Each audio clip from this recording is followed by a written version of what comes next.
Mr. Kasim runs a small business of making earthen pots. ये हम लोग का 6 क्वेश्चन है. तो he makes certain number of pots on daily basis. हम लोग को नंबर फिक्स नहीं दिया हुआ है कुछ भी. Production cost of each pot is ₹40 more than 10 times total or number of pots he make in one day. A production of all pots per day is ₹600. Find production cost of one pot and number of pots he make per day. यहाँ पे देखिए condition यहाँ से start होती है. Production cost of each pot is ₹40 more than 10 times total number of pots. ठीक, तो सबसे पहले टोटल नंबर ऑफ पॉट्स हम लोग लेट करेंगे. 6 क्वेश्चन है हमारा. Let total number of pots be x. तो कंडीशन देखिए उसमें क्या बोल रहा है. देखिए यहाँ पे दे रहा है condition production cost of each pot. तो प्रोडक्शन कॉस्ट में लिखता हूँ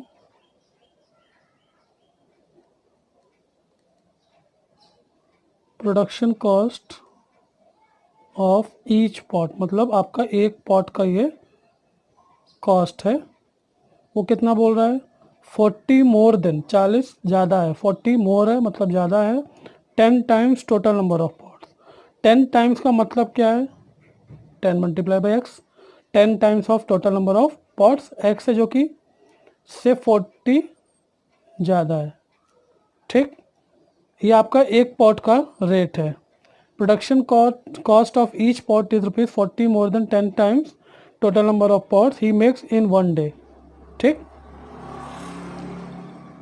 एक दिन में जितने पॉट बना रहा है उसका 10 टाइम्स से 40 ज़्यादा उसका एक पॉट का कॉस्ट है, याद रखिएगा.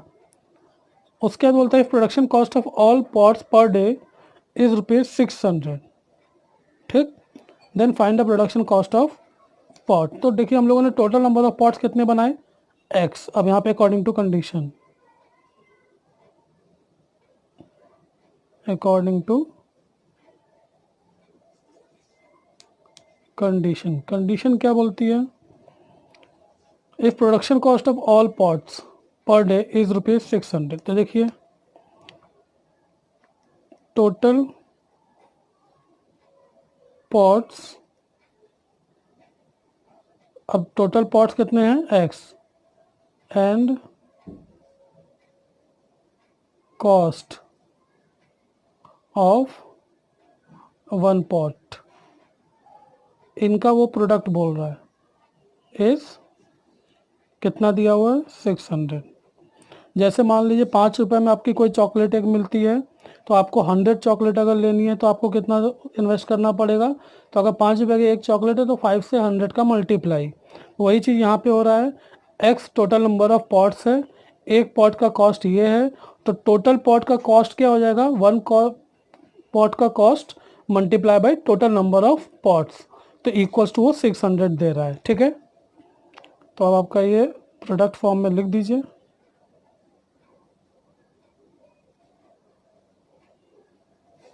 बस इसके आगे आपका सम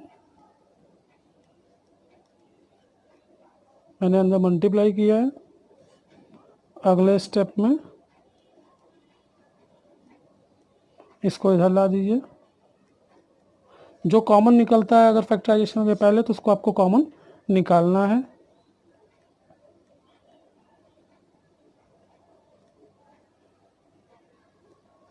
मैंने 10 कॉमन निकाला और उधर भेज के उसको डिवाइड कर दिया 0 में, जो कि हमारा 0 हो गया. ये स्टेप मैं बाजार में उसके नहीं लिख रहा हूँ क्योंकि आपको ये स्टेप अभी क्लियर हो गया होगा. इन केस जिसको भी क्लियर नहीं है आप मेरे को पूछिएगा, मैं आपको वापस से एक्सप्लेन कर दूँगा. उसके बाद अब आपको यहाँ से फैक्टराइजेशन करना है. 10 6 जा 60. ये स्टेप भी देखिए डायरेक्ट ही होगा और आप लोग को भी जब आ जाएगा अच्छे तरीके से तो प्रैक्टिस के बाद आपको भी ये बिना स्प्लिट किए भी डायरेक्ट समझ में आएगा. 10 6 जा 60. ये देखिए माइनस में मैंने रखा, क्यों माइनस में रखा और ये प्लस में क्यों रखा? क्योंकि देखिए प्लस 4x चाहिए. तो मैंने क्या कहा था, यहाँ जो साइन होगा वो बड़े का साइन होगा, बस तो ये देखिए मैंने बड़े पे रखा, यहाँ माइनस था, अगर यहाँ पे प्लस होता तो मुझे यहाँ पे साइन को चेंज करना पड़ता। ठीक है, वो सिचुएशन अभी तक शायद नहीं मिली है इसलिए मैंने नहीं बताया है, लेकिन अगर कोई सम मिलता है तो मैं आपको बताता हूँ। यहाँ पे सिर्फ कॉमन ले रहे हैं, -6 कॉमन हुआ तो प्लस साइन अंदर हो गया, तो x प्लस 10 आपका एक ब्रैकेट में कॉमन, दूसरे में x minus 6 equals to 0। If x plus 10 equals to 0 then x equals to -10। तो number of pots can not be negative if x minus 6 equals to 0 then x equals to 6। आपको question में देखिए find out क्या करना है। Question में आपको निकालने बोल रहा है if production cost of all pots per day ₹600, find production cost of one pot and number of pots he make per day. तो टोटल नंबर ऑफ पॉट इसने कितने बनाए वो आपका मैंने यहाँ पे देखिए निकाला हुआ है, जो कि आया x इक्वल्स टू 6, है ना। नाउ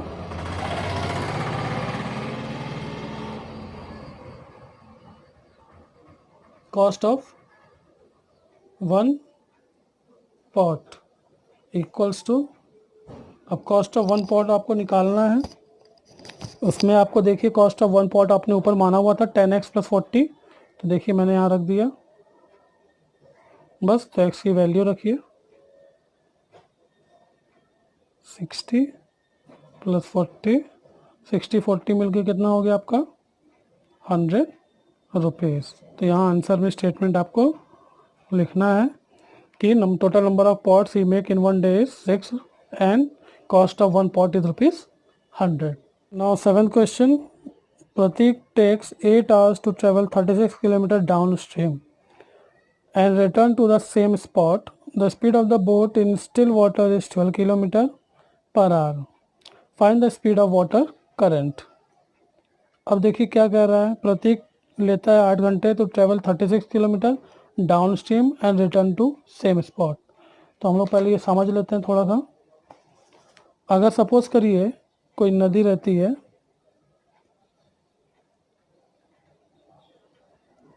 और सपोज करिए नदी आपकी इस साइड बह रही है, ठीक है। जब इस साइड बह रही है और आप भी इधर जा रहे हैं तो आपकी स्पीड बढ़ेगी कि घटेगी। तो जाहिर सी बात है आपको पता होगा ये चीज़ कि अगर फ्लो के साथ बहेंगे तो आपकी स्पीड बढ़ जाएगी।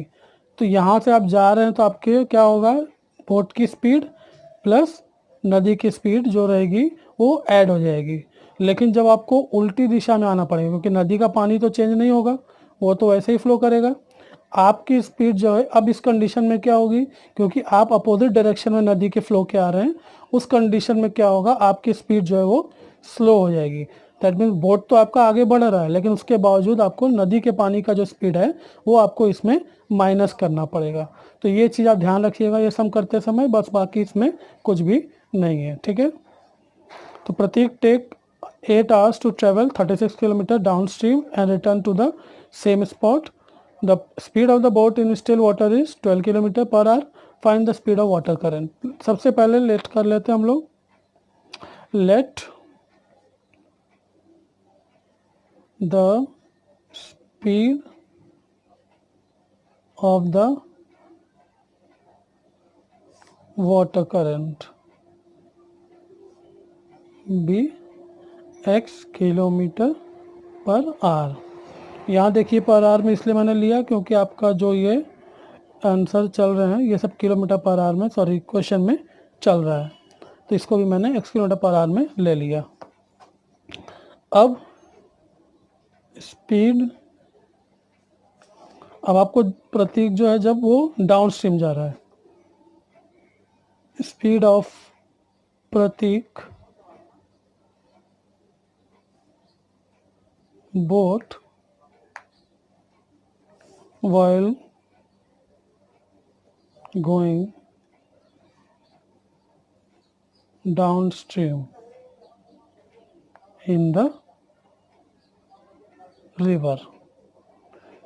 तो जब वो जाएगा आपके डाउन स्ट्रीम पे, तो आपकी जो स्पीड होगी वो क्या होगी, तो मैं यहाँ लिख रहा हूँ उसको 36। तो आपकी बोट का स्पीड है सॉरी डिस्टेंस है वो, and speed of the boat in still water is 12 kilometre. तो देखिए बोट का स्पीड तो 12 है, और नदी का स्पीड आपने अभी अभी माना कितना, x, तो x kilometre per hour. Similarly speed of Prateek's boat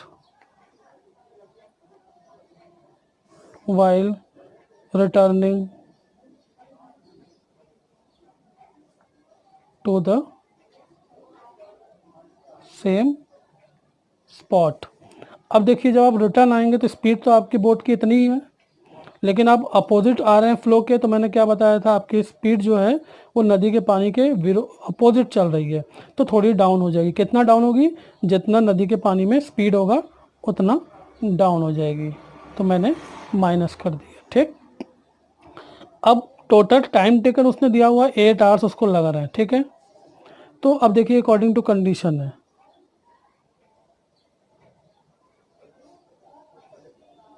according to condition, condition क्या बोल रही है कि while going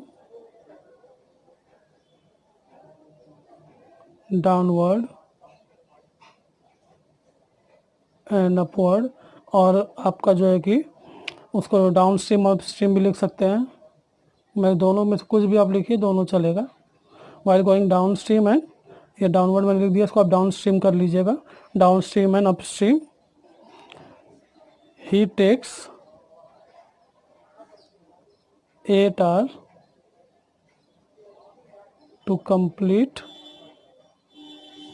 हिज जर्नी, या जो भी उसका है वो आप देख लीजिएगा, स्टेटमेंट आप कैसा ही बनाइए। अब ये जब कर रहा है कंडीशन में, तो इसका मतलब क्या है, वो क्या ट्रैवल कर रहा है, टाइम की बात देखिए हो रही है, क्योंकि 8 आवर्स में वो जा रहा है और आ रहा है।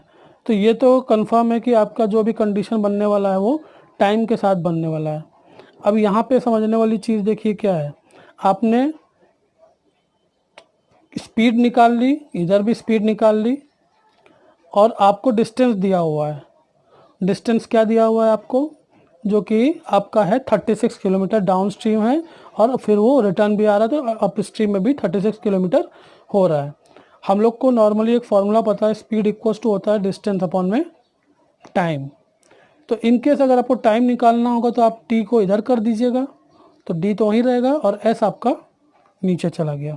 अब ये कंडीशन में आपको क्या मिल रहा है, टाइम मिल रहा है, और यहाँ पे आपकी कंडीशन टाइम पे बनने वाली है। तो हम क्या करेंगे, यहाँ पर speed equals to distance upon में टाइम था, तो टाइम इक्वल्स टू क्या हो गया, डिस्टेंस अपॉन में स्पीड। तो दो तरह की स्पीड है आपकी, ये दोनों को आने जाने में उसको 8 घंटे लग रहे हैं। तो यहाँ पे मैंने क्या लिखा, 12 प्लस एक्स, इधर भी 36, 12 माइनस एक्स। किसी ने भी गलती से अगर x माइनस 12 लिख दिया तो ये सम आपका गलत हो जाएगा। क्यों गलत होगा, क्योंकि स्पीड ऑफ द बोट हमेशा फ्लो के वाटर नदी के फ्लो से ज़्यादा रहने वाली है, ठीक है। अब डिनोमिनेटर इक्वल करना है, मैंने बताया था क्रॉस मल्टीप्लाई जैसा कोई टर्म नहीं लग रहा है, यहाँ पे सिर्फ डिनोमिनेटर इक्वल हो रहा है। तो ये वाले से यहाँ पे ऊपर नीचे मल्टीप्लाई, नीचे वाले से यहाँ पे ऊपर नीचे मल्टीप्लाई, तो देख लीजिए।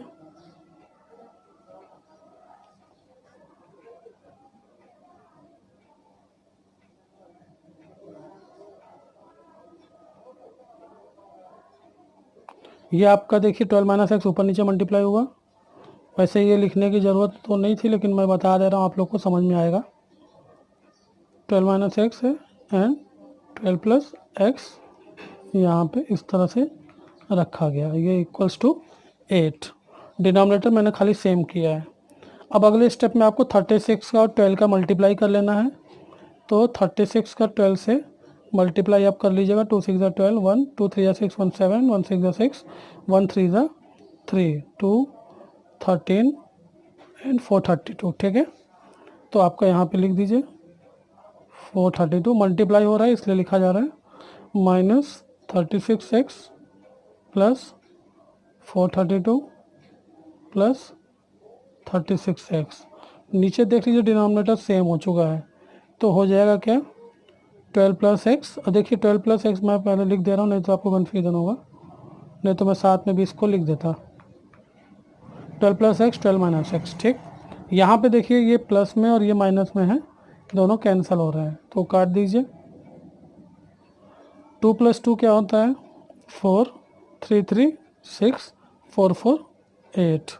ठीक, नीचे देख लीजिए a plus B A minus B का फॉर्मूला लग रहा है, तो यही मैं कहा था, अगर मैं नहीं लिखता ये वाला स्टेप तो डायरेक्ट ये लिख देता था, तो भी आपका सम सही होता है, इक्वल्स टू 8। ठीक है, इसमें हम लोग को नेक्स्ट पेज पे जाना पड़ेगा। तो यहाँ पे हमारे पास 864 है, यहाँ पहले लिख लेते हैं 864 इक्वल्स टू 8, और यहाँ पे हो गया 144 माइनस एक्स का स्क्वायर। देखिए 12 का स्क्वायर था तो वहाँ गया तो 144 मैंने ले लिया है। ठीक, अब इसके आगे मैं सॉल्व कर रहा हूँ। 864 इसको अंदर मल्टीप्लाई करिए, 8 4 32 का 2 कैरी 3 आपके हाथ में है, 8 4 32 33 34 35, तो 5 फिर 3 है, 8 1 8 9 10 11 माइनस एक्स स्क्वायर। ठीक, देखिए एक्स का कोई टर्म नहीं बचा है, तो अब क्या होगा 864 minus 1152 equals to minus x square. ठीक, ये देखिए इधर प्लस में था उधर गया माइनस में हो गया। अब इसको माइनस करिए, 12 माइनस 4 किया तो 8 एंड 14 यहाँ पे बचा, 14 माइनस 6 किया तो 8 एंड उसके बाद आपका यहाँ पे 10 माइनस 8 किया तो 2, और ये आपका माइनस में रहेगा एंड माइनस एक्स स्क्वायर। तो ये लिखने के बाद माइनस 288। अच्छा देखिए यहाँ पे मैंने गलती की है, और 8 का अंदर मल्टीप्लाई किया, यहाँ पे नहीं किया, इसको आप लिख लीजिए। ठीक है, ये 8 भी आपका नीचे आएगा, साथ में मैं साइन को भी उसके भेज रहा हूँ, तो ऐसा दिखेगा। डिवाइड करेंगे तो ये माइनस माइनस तो कट गया, फिर आपको ये है तो 8 3 24 है ना, फिर यहाँ पे 48 बचा, 8 6 48 equals to x square, that is x equals to under root 36। मैंने बताया था अंडर रूट जैसे लगेगा प्लस माइनस, तो that is x equals to, या इफ़ ले लीजिएगा, इफ़ एक्स इक्वल्स टू एक आपका आएगा 6 और एक आएगा -6, है ना, तो इसको आप इफ देन कर लीजिएगा। यहाँ पर लिखिए but speed of the water current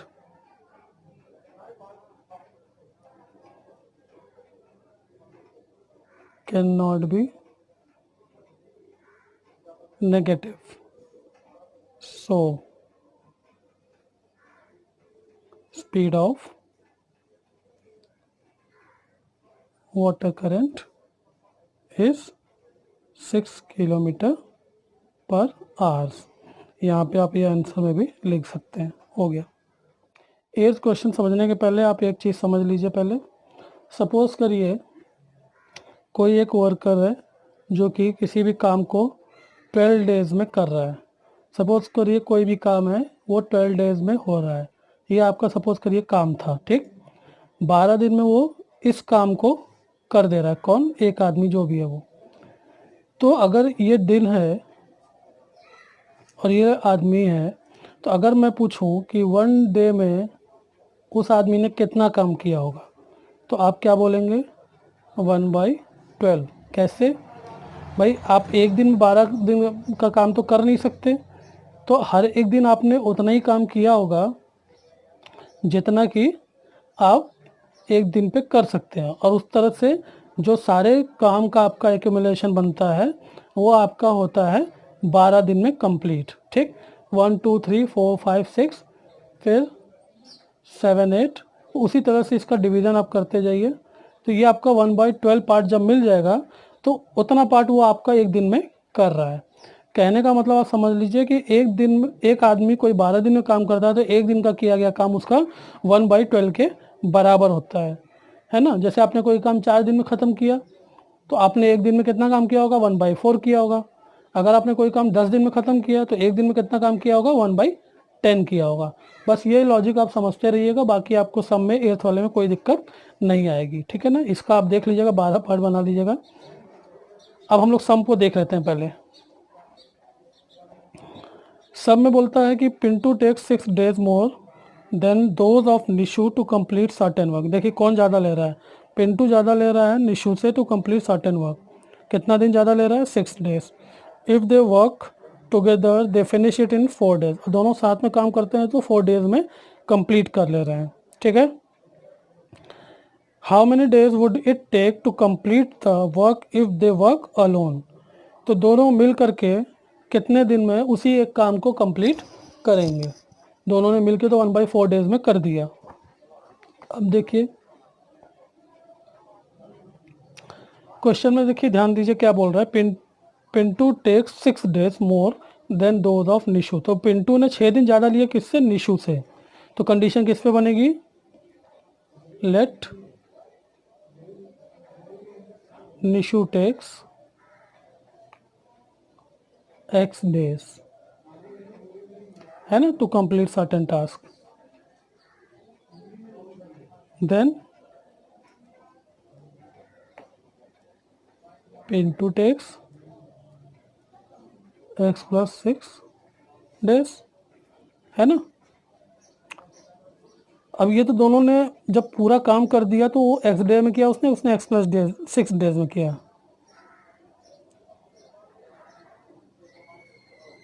now they together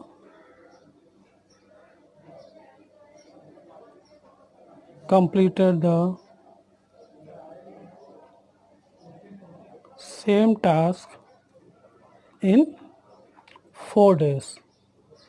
ये तो उनका जो इंफॉर्मेशन आपके बुक में दी गई है वो एज इट इज लिख दिया गया। Now work in 1 day। तो Nishu complete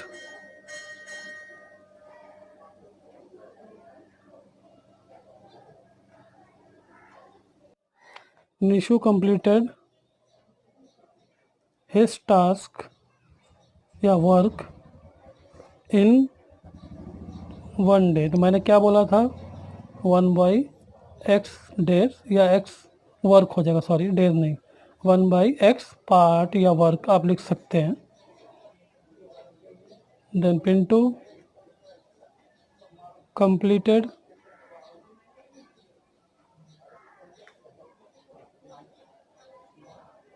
his task in 1 day। जो उसने एक दिन में किया होगा, तो 1/x + 6 पार्ट, टोटल टास्क का 1/x + 6।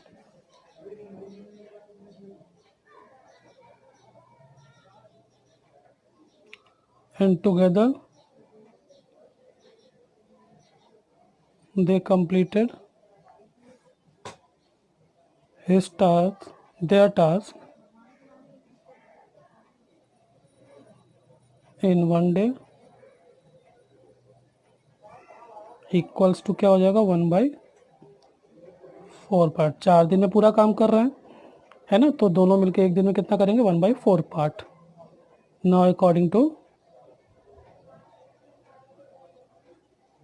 Condition,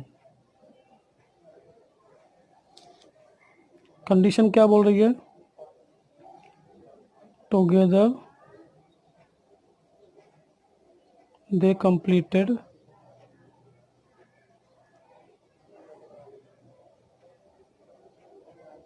their task in 1 day is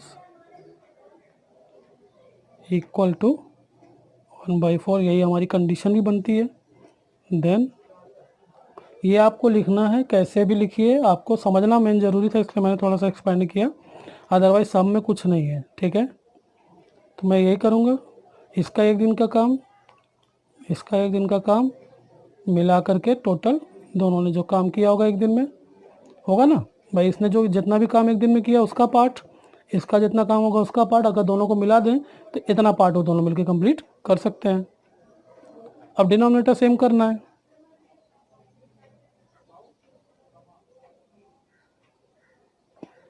तो डिनोमिनेटर सेम हो रहा है अपना, हम लोग को कुछ भी इसमें नया लॉजिक नहीं है, पीछे जैसा कर रहे थे वही चीज़ मैंने लिख दिया। ठीक है, नेक्स्ट पेज पे हम लोग को जाना पड़ेगा, तो ऊपर क्या हो जाएगा, अपॉन में देखिए क्या है, दोनों तरफ हमारा x ब्रैकेट में x प्लस 6 है, इधर भी है तो साथ में ले लेते हैं,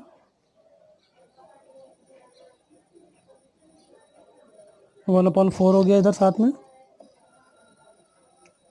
ये देखिए आपका हो जाएगा 2x प्लस 6, मैं इसको उधर भी भेज रहा हूँ, मल्टीप्लाई भी कर रहा हूँ। ठीक है, और नीचे अभी भी 4 पड़ा हुआ है, 4 को मैं इधर भेज रहा हूँ। क्रॉस मल्टीप्लाई देखिए यही टर्म को बोला जाता है, नीचे वाला उधर गया, ये वाला उधर गया, तो ये इधर आ गया, ऐसा दिखेगा।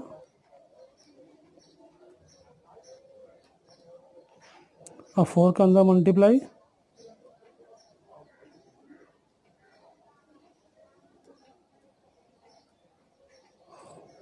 ठीक है।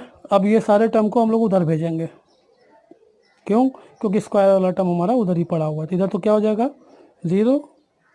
अभी क्योंकि दो टर्म उधर जा रहे हैं, दो टर्म पहले से वहाँ पे, तो साइन क्या होगा, चेंज होगा। अब क्या होगा, मैंने घुमाना है फिर से, नहीं तो ऐसे भी सॉल्व कर सकते हैं, घुमा देंगे तो आपको सही दिखेगा। अब इन दोनों को सॉल्व करेंगे तो देखिए क्या आएगा, -2x -24। इसमें कंफ्यूज नहीं होगा, जब पूरा एक साथ आ रहा है तो कोई साइन नहीं बदलेगा, याद रखिए। जब दो इधर है दो इधर है तो दो इधर से जाएंगे उधर तो साइन बदल जाएगा। यहाँ पे इनको मैंने सॉल्व कर दिया है, क्योंकि बड़ा हमारा -8x है, इसलिए -2 का साइन आएगा। ठीक है, अब इसको आपको स्प्लिट करना है, बहुत बड़ा चीज़ नहीं है ये, 6 4 जा 24, कौन सा माइनस में होगा 6 या 4, तो देखिए बड़ा वाले का साइन आता है, तो हमें क्या लेना पड़ेगा 6x plus 4x -24 equals to 0। तो x कॉमन, ब्रैकेट में x -6 प्लस 4 कॉमन, तो अंदर क्या बचा x -6, प्लस 4 कॉमन है तो साइन बदलेगा नहीं, तो एक ब्रैकेट में हो गया x -6, एक ब्रैकेट में हो गया x प्लस 4 इक्वल्स टू 0। तो if x plus 4 equals to 0 then x equals to -4। तो लिख दीजिए यहाँ पे number of days can not be negative, and if, यहाँ पे एंड लिख लीजिएगा, and if x -6 equals to 0 then x equals to 6। तो आंसर में लिख दीजिए, आपको निकालना क्या था देख लेते हैं। How many days would it take to complete the work if they work alone. अच्छा ठीक है, तो आपका x निकल गया है, तो उसी तरह से आपका पिंटू का क्या था, पिंटू वर्क यहाँ पे निकाल देते हैं हम लोग, तो x प्लस 6 था, है ना, देखिए यहाँ पे था x प्लस 6 डेज था, तो क्या हो जाएगा आपका, ये भी 6 है, 6 प्लस 6 कितना आ गया 12। ठीक है, आंसर में आपको लिख देना है खाली कि Nishu takes 6 days and Pintu takes 12 days to complete their task or work। पे पहुंचने के पहले एक फॉर्मूला हम लोग देख लेते हैं, जो कि हम लोगों ने क्लास 4th 5th में देखा होगा, जिसमें हम लोग को पता है कि dividend equals to divisor into quotient plus reminder होता है। हम लोग क्लास 4th या 5th में ऐसे सम्स को लिखा करते थे, तो वही चीज़ है हमारा। अब हम लोग आते हैं 9th क्वेश्चन पे, ठीक है। 9th क्वेश्चन क्या बोलता है, if 460 is divided by a natural number 1 2 3 4 5 6 7 8 कुछ भी हो सकता है, quotient is 6 more than 5 times the divisor, है ना। Quotient is 6 more than 5 times the divisor and reminder is 1। Find quotient and divisor. अब देखिए यहाँ पे क्या कह रहा है, 460 divided by natural number, quotient is 6 more than 5 time the divisor. किस पे कंडीशन बन रही है, quotient is 6 more than 5 time the divisor. किस पे बनी कंडीशन, डिवाइजर पे। तो लेट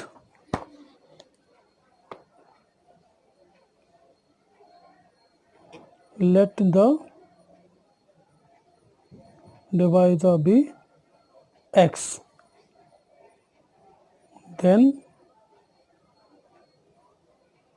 quotient equals to, क्या बोल रहा है वो फिर से देख लेते हैं। quotient is 6 more than 5 times, तो 5 टाइम्स मीन्स क्या हो गया, 5 टाइम्स आपका हो गया ये प्लस 6, ठीक। और डिविडेंड आपका क्या यहाँ पे दिया हुआ है, आपको 4x दिया हुआ है। रिमाइंडर कितना दे रहा है वो भी लिख लीजिए, इक्वल्स टू 1। तो अब यहाँ लिखेंगे क्या, अकॉर्डिंग टू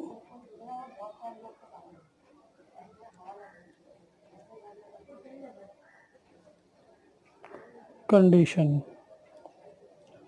कंडीशन में आप चाहे तो यही पूरा कॉपी कर दीजिए फॉर्मूला, तो भी चलेगा। यही मैं लिख देता हूँ,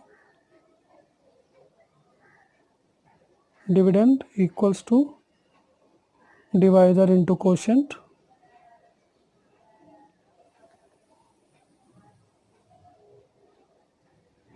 क्वोशिएंट प्लस रिमाइंडर। डिवाइडर कोई और नहीं, अपना वही नेचुरल नंबर की जो बात हो रही थी वहाँ पे स्टार्टिंग में सम के, वही चीज़ लिया गया है। डिविडेंड आपका देख लीजिए क्या दिया हुआ था, 460, तो रख दीजिए। डिवाइडर आपने अभी अभी निकाला हुआ है, डिवाइडर आपका क्या था, x। क्वोशिएंट आपने निकाला हुआ है 5x plus 6 and reminder is 1। तो क्या हो जाएगा 5x स्क्वायर एंड यहाँ पे क्या हो गया 6x प्लस 1।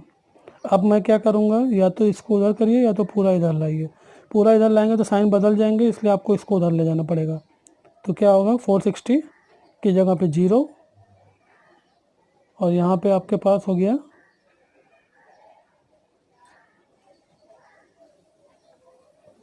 460, ठीक। इधर से प्लस में उधर गया माइनस, तो हो गया 5x square plus 6x minus, अब माइनस होगा 10 माइनस 1 किया तो 9, 5, यहाँ पे क्या बचा 4, 459। अब आपको इसको मल्टीप्लाई करना है, तो हम लोग यहीं पे रफ वर्क करते हैं, या हम मल्टीप्लाई कर लेते हैं और आप लोग इसको फिर कैलकुलेट करिएगा। यहाँ पे आपका रफ वर्क होगा, मैं आपको दिखाने के लिए कर रहा हूँ, नहीं तो मैंने पीछे रफ में कर लिया है। रफ वर्क में आप क्या करेंगे, फर्स्ट टर्म और थर्ड टर्म का मल्टीप्लाई होता है, पता है 4 5 9। तो मैंने अभी अभी यहाँ पे मल्टीप्लाई किया है, आया हम लोग का 2295, 2295, साथ में एक्स स्क्वायर आएगा क्योंकि यहाँ पे है आपका, और माइनस का साइन आएगा। अब इसका प्राइम फैक्टराइजेशन करना है, तो 2295 का प्राइम फैक्टर पहले निकालिए। ये रफ में करना है आपको, तो फेयर में मत दिखाइएगा। 5 4 जा 20, 5 5 जा 25, 5 9 जा 45। किसी को अगर ये चीज़ नहीं समझ में आएगा तो पूछ सकता है कैसे किया जाता है। मुझे ये मान के चलना है कि आपको पता है, क्योंकि ये आपका 4th 5th 6th में ऐसा होता था। मैंने प्राइम फैक्टराइजेशन किया, देखिए सारे प्राइम नंबर से मैंने किया है। अब यहाँ से 2 नंबर आपको सेलेक्ट करने हैं, क्योंकि देखिए मैंने बताया था बड़ा नंबर जब आएगा तो आपको ऐसा करना पड़ेगा। ये क्योंकि बड़ा नंबर है इसके लिए आपको ऐसा ब्रेक करना पड़ेगा। तो हम लोग क्या देखते हैं, देखिए 17 3 जा क्या होता है 51 एंड 5 3 जा 15, 15 3 जा 45। मतलब आप इन दो को अगर मल्टीप्लाई करेंगे तो आपको ये नंबर मिल जाएगा। आप ट्राई करिएगा घर पे इसको चेक करने के लिए, इन दो को मल्टीप्लिकेशन करने पे आपको ये मिलेगा। अब हमें देखना है कि हमें क्या चाहिए, +6x चाहिए। +6x चाहिए मतलब इन दोनों में बड़ा किसको रखना पड़ेगा, इसको रखना पड़ेगा। मतलब बड़े वाले के पास प्लस रहना पड़ेगा, इसके पास माइनस देना पड़ेगा। क्यों माइनस देना पड़ेगा, बिकॉज माइनस में आंसर चाहिए और साथ में x और x रख दिया, तो ये मिल करके आपको ये टर्म दे देगा। ठीक है, अब ये रफ वर्क हम लोगों ने कर लिया। अब इसको हम लोग फेयर में अपने सब्सिट्यूट कर देते हैं। तो यहाँ पे हम देखिए सीधे यहाँ से स्टार्ट हो रहे हैं। पहले इसको घुमा लेते हैं एक स्टेप में। मैंने बताया था पूरा एक साथ आएगा तो कोई भी साइन बदलेगा नहीं। अब स्प्लिट कर रहे हैं, देखिए 51x हुआ माइनस 45x हुआ माइनस 459 हुआ इक्वल्स टू 0। इन दोनों में कॉमन कुछ है तो देखिए सिर्फ x है, तो अंदर क्या बचा 5x + 51।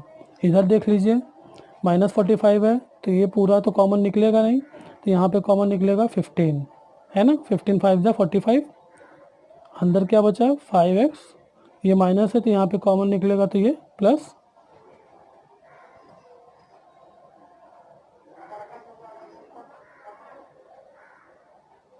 सॉरी यहाँ पे थोड़ा सा गलत हुआ, 9 5 जा 45 होता है, ये 9 कर दीजिए, 9 5 जा 45। तो हमें क्यों चाहिए था, बिकॉज यही 9 यहाँ पे भी देखिए करेगा, तो 9 6 जा 54, 9 5 जा 45, तो 5 से गया, फिर 9 1 जा 9। सॉरी वहाँ पे टेबल मैंने उल्टा पढ़ दिया, ये आपका 90 नहीं है, सिर्फ 9 है। अगले स्टेप में 5x + 51 एक ब्रैकेट में, और यहाँ पे हो जाएगा x - 9 = 0। ठीक है, इफ़ 5x + 51 = 0 देन, अब देखिए पहले 51 उधर जाएगा तो -51, फिर 5x का 5 नीचे गया, तो देखिए यहाँ पे दो पॉसिबिलिटी दिख रही है, एक तो नेगेटिव आ गया, दूसरा फ्रैक्शन में आ गया। तो लिखिए natural number can not be in fraction और नेगेटिव। ठीक है, तो ये हमने लिख दिया। फिर दूसरा वाला ले लीजिए, इफ़ x - 9 = 0 देन x = 9। अब देखिए क्वेश्चन में क्या फाइंड आउट करने बोला गया है, फाइंड कोशेंट एंड डिवाइज़र। तो डिवाइज़र आपने अभी अभी निकाल लिया, यही हमारा था। देखिए डिवाइज़र x था तो डिवाइज़र तो मिल गया। Now quotient,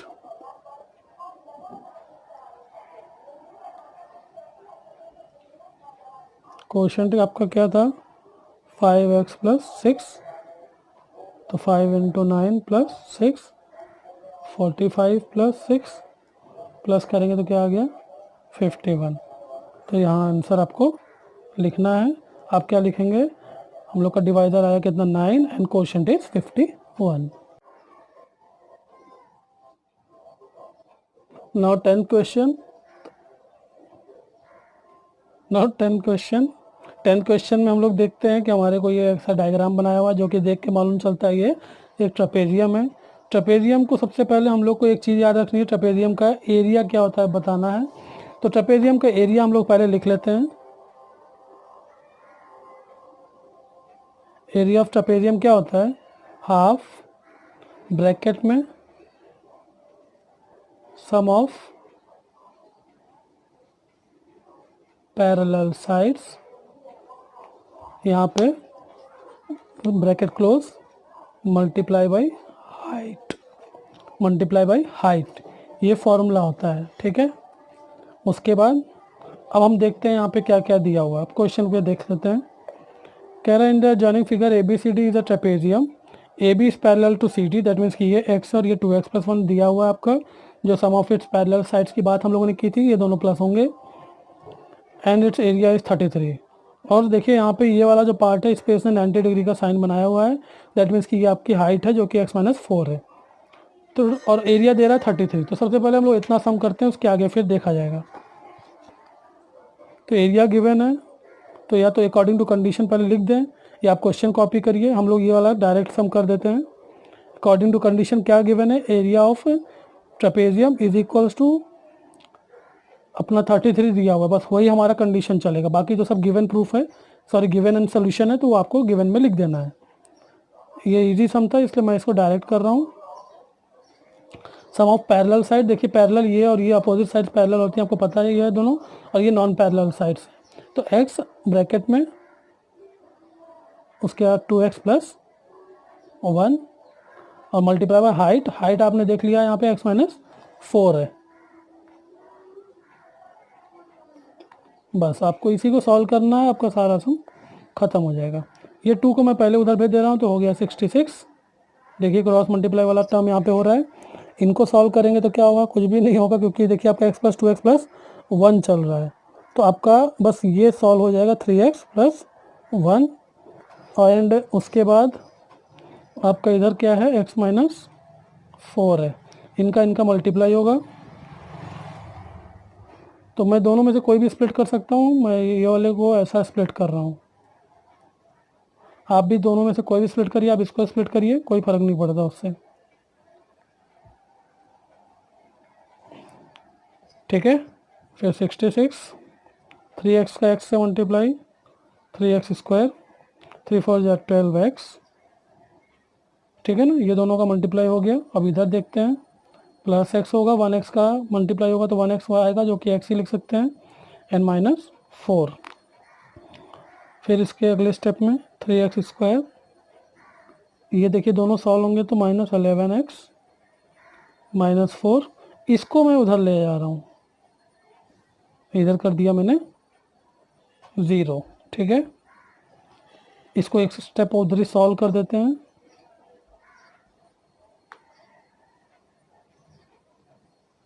minus minus plus. ठीक है, अब मैं पूरा घुमाने वाला हूँ, पूरा घूमेगा तो साइन नहीं बदलेगा, सबको याद रखना है ये चीज़।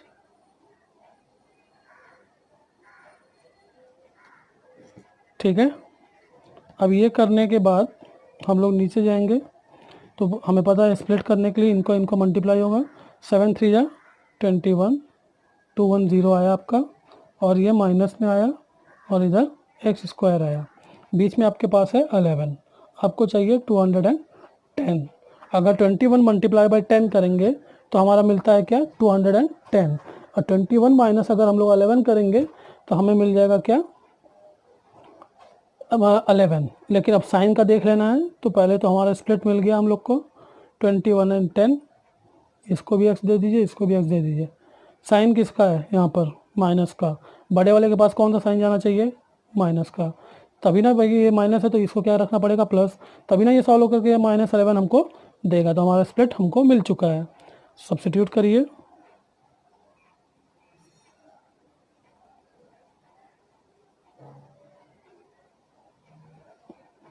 मैंने रख दिया।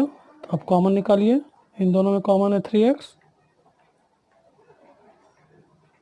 और इन दोनों में कॉमन है 10, इक्वल्स टू 0 है। यहाँ पे थोड़ा सा मिल गया है, तो देख लीजिएगा, x-7 इक्वल्स टू 0 है और कुछ नहीं है। x-7, 3x + 10 equals to 0। if 3x + 10 equals to 0, then x equals to -10 upon में 3, है ना। तो यहाँ पे अब क्या है, अभी आपने क्या निकाला है, ये लेंथ निकाली है। x क्या हमारा लेंथ है, एक साइड का लेंथ था, देखिए यहाँ पे आपकी लेंथ थी, तो लिखिए